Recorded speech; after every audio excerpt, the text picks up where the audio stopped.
Nagbabalik at nagpapatuloy ang MMFF 51, Gabi ng Parangal. At parang tayo rin, waging-wagi tayo eh. Kasi buong MMFF na events tayo yung magkakasama. Yes, from the 8 premiere nights, Parade of Stars, Announcement.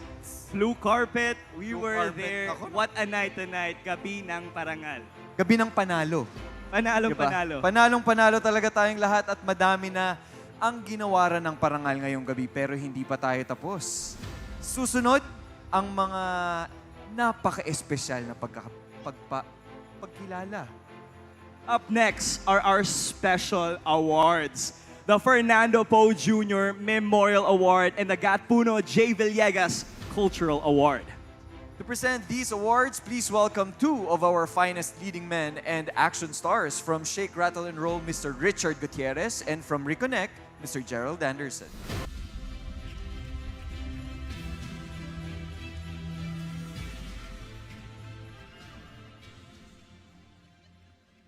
Magandang gabi po sa inyo lahat.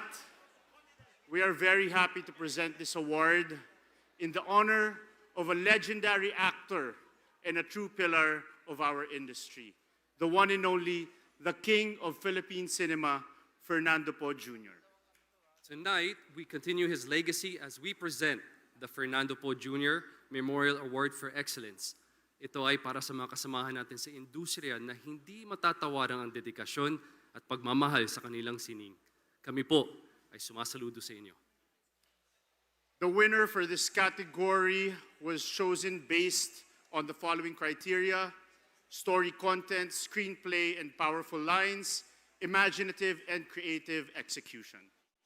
Love for the family and the oppressed, redeeming values and mass appeal. This year's recipient of the Fernando Poe Jr. Award for Excellence is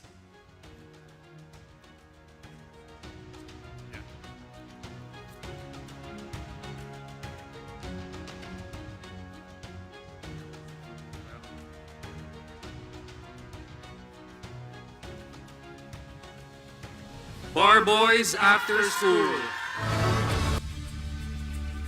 Presenting the trophy for the Fernando Poe Jr. Memorial Award are Police General Nicolas Torre III and Attorney Chita Hersey and Victoria Hersey from the Lucio Tan Group.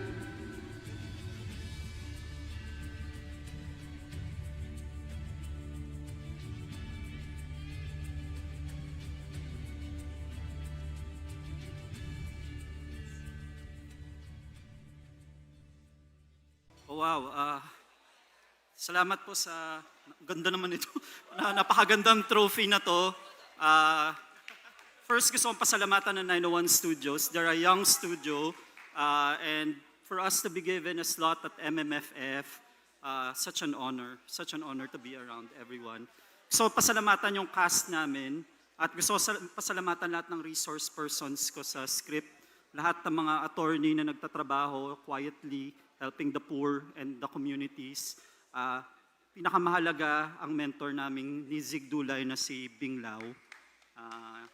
We give this film in his memory. Sana po yung pelikula namin ay ma-inspire kayo na ipagpatuloy ang laban kahit napaka-unfair ng sistema sa ating bansa at na hindi sumuko at ipaglaban ng hustisya kahit na gaano katagal at gaano kahirap ito. At sana by next year, makulong na ang mga korap. Thank you.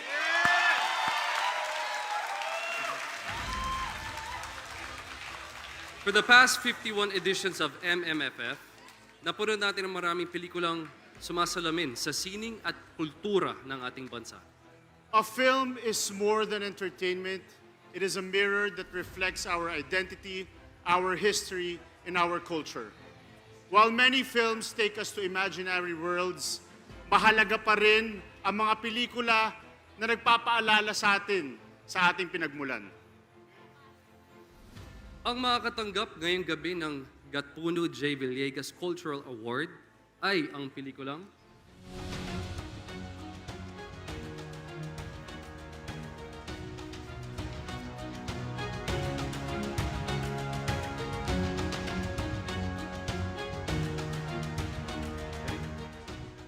Manila's finest.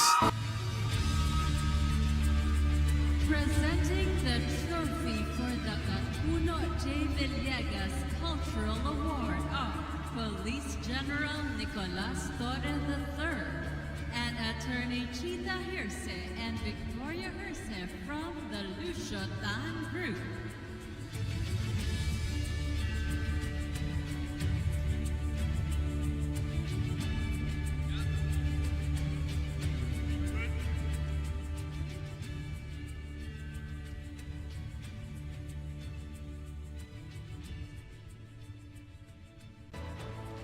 Magandang gabi po sa inyong lahat.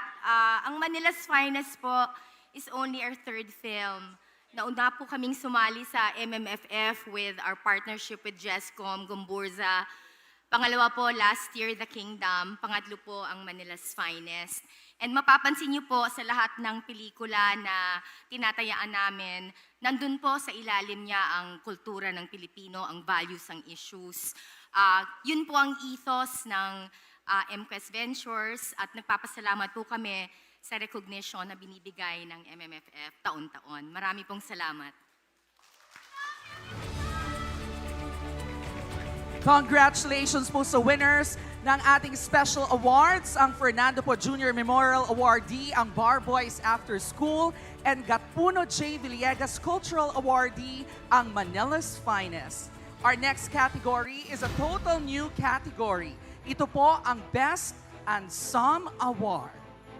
And to present this jury recognition, ang Best Ensemble Award, let's call on the head of the Board of Jurors, Dr. Clodaldo Del Mundo.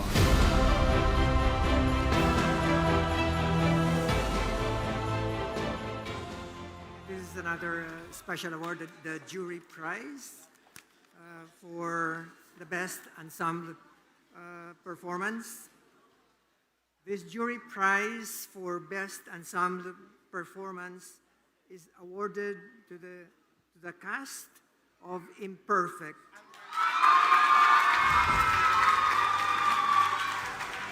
For their sensitive portrayal of people with Down syndrome and their families as well. Presenting the award is MMFF Board of Juror, Miss Nathalie Tomada. We also commend Nathan Studios for their vision and courage to explore with care the subject matter, from the story to the acting to the overall execution of the film, all contributing to a memorable cinematic experience.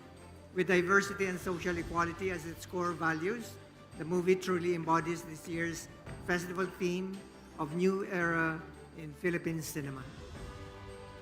Congratulations to the cast of Imperfect. I'm Perfect.